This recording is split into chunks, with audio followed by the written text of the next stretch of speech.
chapter 13 of the Tale of Despereaux, titled Perfidy Unlimited. Do you remember what perfidy was? We had that a few chapters back. Together, the three mice traveled down, down, down. The thread around Despereaux's neck was tight. It felt as if it was choking him.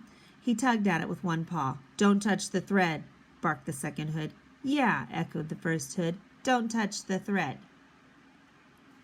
They moved quickly, and whenever Despereaux slowed, one of the two hoods poked him in the shoulder and told him to keep moving. They went through holes in the wall and down golden stairs. They went past rooms with doors that were closed and doors that were flung wide. The three mice traveled across marble floors and under heavy velvet drapes. They moved through warm patches of sunlight and dark pools of shade. This, thought Despereaux, was the world he was leaving behind, the world that he knew and loved.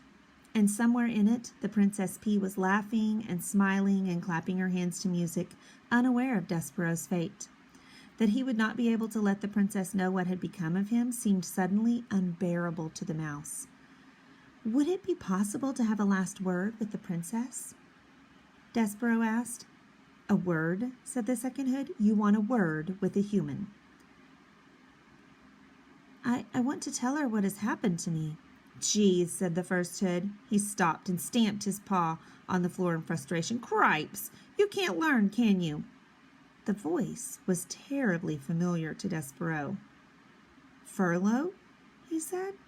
"What?" said the first hood irritably. Despereaux shuddered. His own brother was delivering him to the dungeon. His heart stopped beating and shrunk to a small, cold, disbelieving pebble.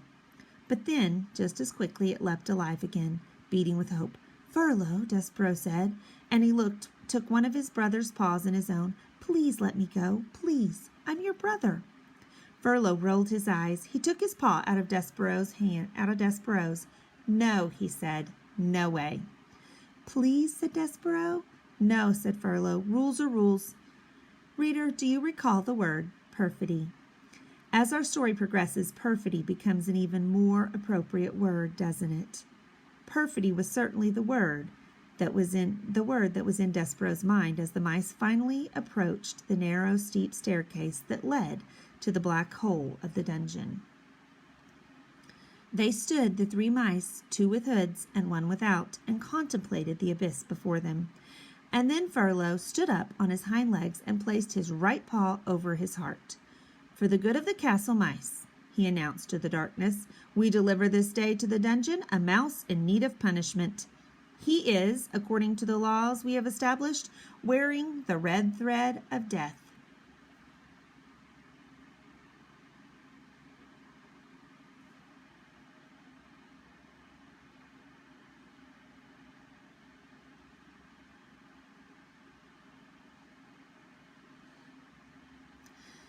"The red thread of death?"